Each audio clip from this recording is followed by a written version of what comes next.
There are lots of cool character designs for RWBY, and as a person who grew up with old school YouTube videos, I'm a fan of top 10 lists, so the most logical conclusion is for me to list out my top 10 favorite RWBY designs. A couple of things to note on how I'm going about this. First, I'm not limiting how many times a character can show up on the list. Theoretically, I could have all of Weiss's unique looks on the list if I felt they belonged.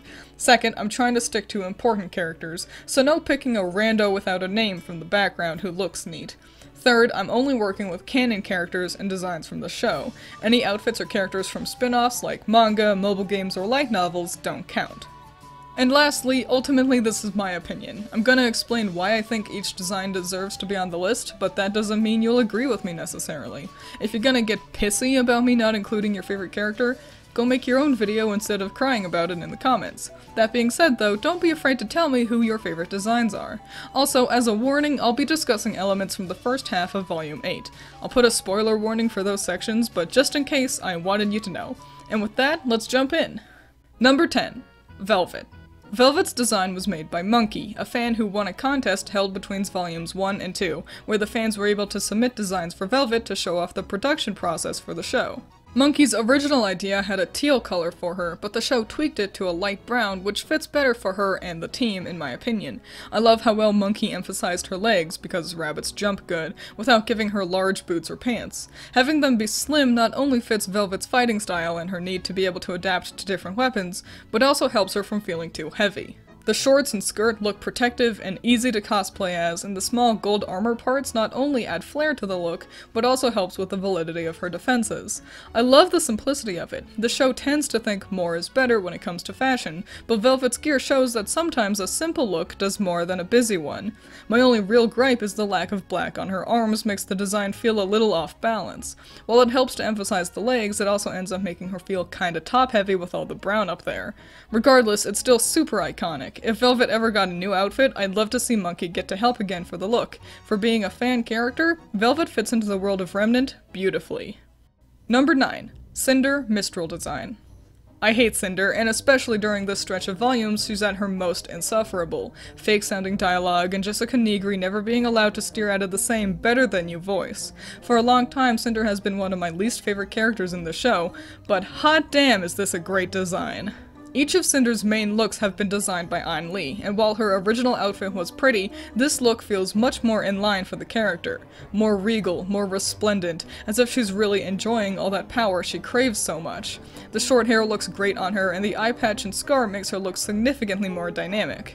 I'm impressed with how well her long skirt is handled with the animation, most of the time, and the asymmetrical sleeves are a fun and elegant way to dynamically show the broken half of Cinder being hidden, and once the sleeve gets torn, her grim arm fits perfectly with the design, as it now matches her other gloved hand. The use of color is also leagues better than her Atlas look. The black and red are balanced, and the pop of yellow helps to add a visual interest to what would otherwise be a pretty boring dress.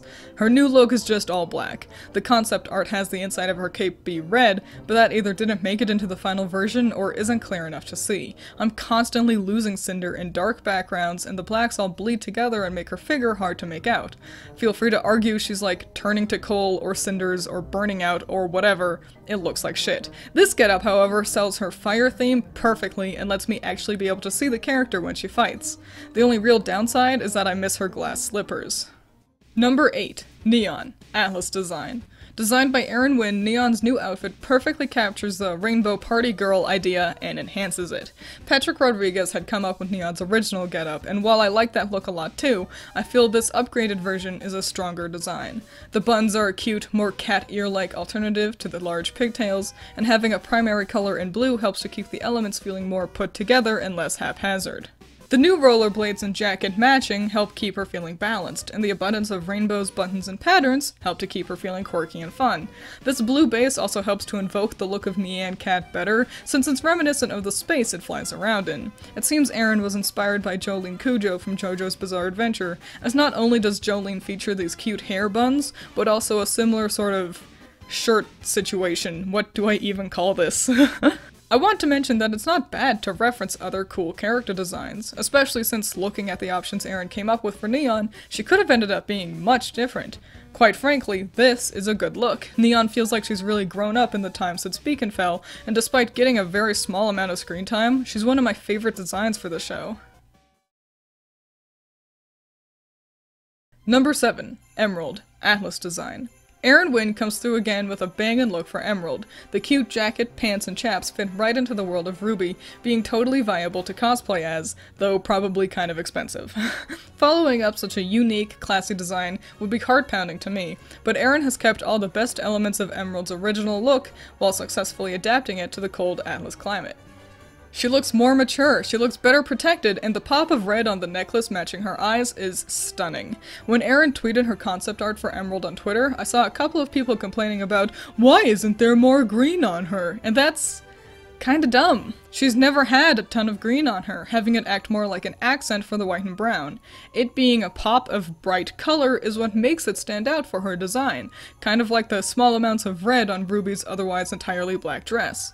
And the mint green replacing the more forest green of her previous look not only makes it feel colder, because they're in the snow now, but also makes her feel cuter? Nicer? There's been lots of hints that Emerald doesn't want to be evil, and this cute green is helping with that.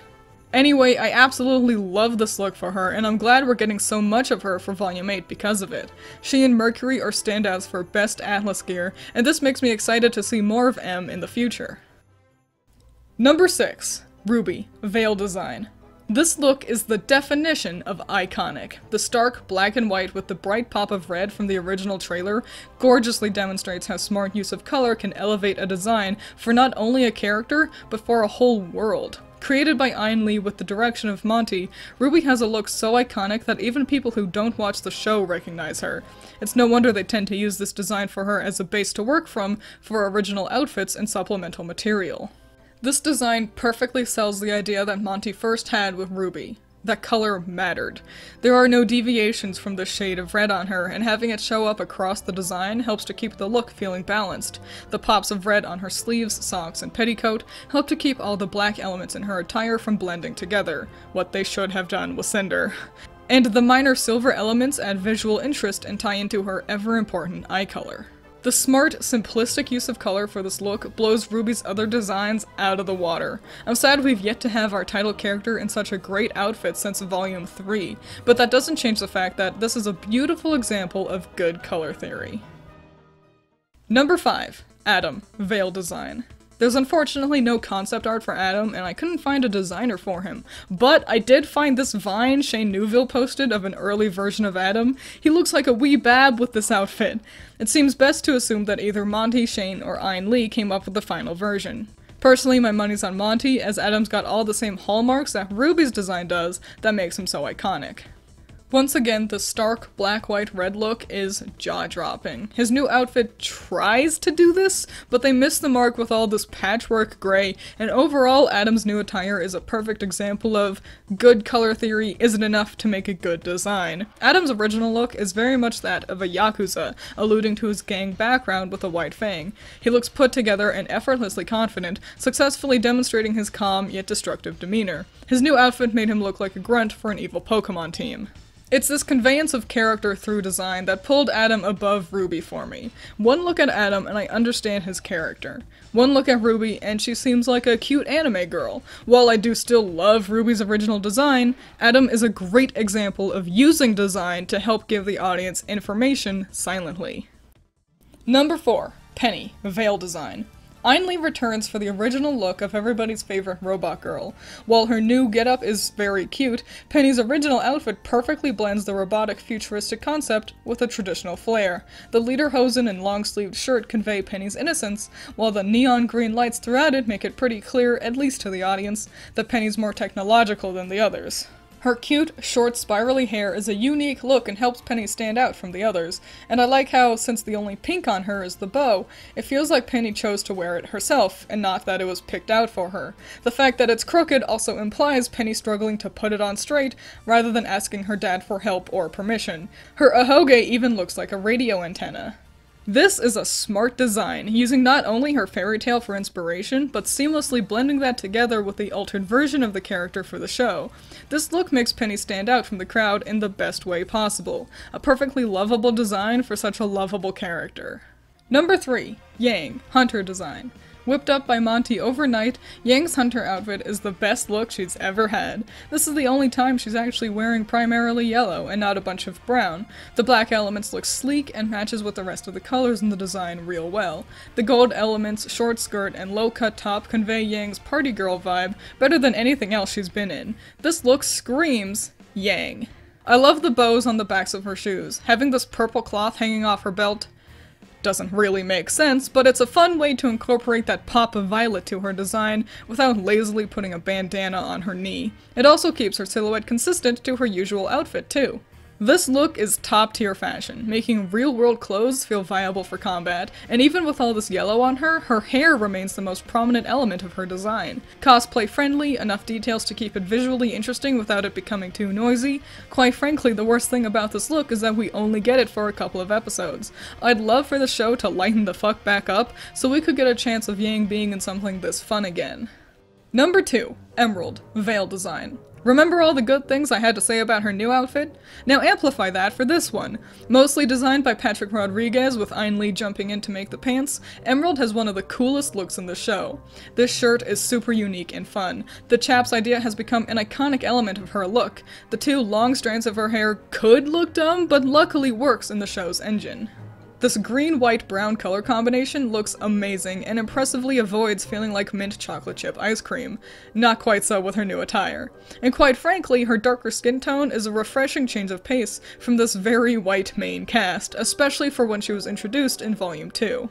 The biggest downside is that this shirt looks mighty difficult for cosplay. However, it's such a fun design that I feel it gets a pass on cool points alone. I'm impressed that the thief character pulls off so many bright colors, and love that they incorporate the red of her eyes into the strings on the back of her pants. The small pieces of jewelry feel accurate to the character, she probably stole them, and add flair to the getup without feeling haphazardly placed. While I feel she's a pretty weakly written character, she looks great. Coco knew what was up when she saw her. And now, before we jump into my number 1 pick, let's take a second to look at some honorable mentions. I love Ainlee's design for Weiss's Vale outfit, but the in-show model botches it by washing out all the color. Arslan looks really cool and I love how they use color on her, but other than that it's not too impactful. I like the blending of modern clothes under medieval armor on Jean's Vale look, but there's just too many bright colors fighting for attention on him. Mercury's new Atlas look is a vast improvement over his old one, but that still doesn't mean it's good enough to be in the top 10.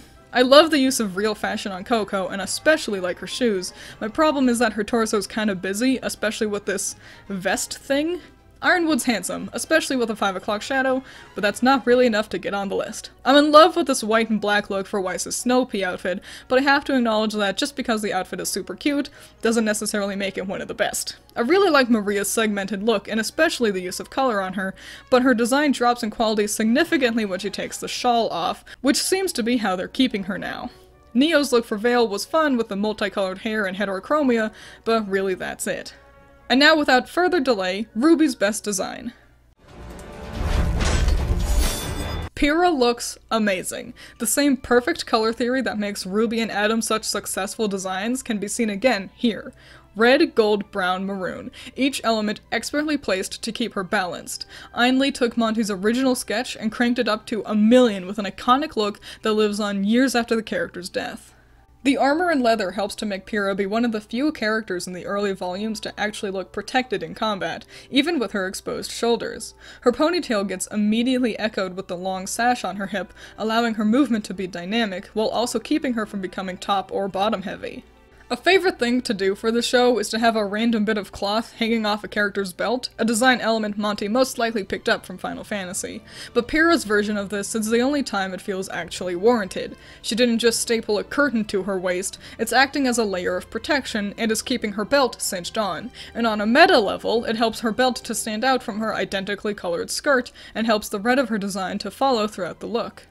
These shoes are cute as fuck while also being a small implication of her inspiration. It makes sense Achilles would have protected ankles. The tiara is another one-of-a-kind look for the show, making her feel special, and it's working in tandem with the corset and armor to help push the Greek look for her. And the asymmetrical design for her gloves serves a purpose. Her shielding arm is heavier protected, her sword arm isn't bogged down with accessories.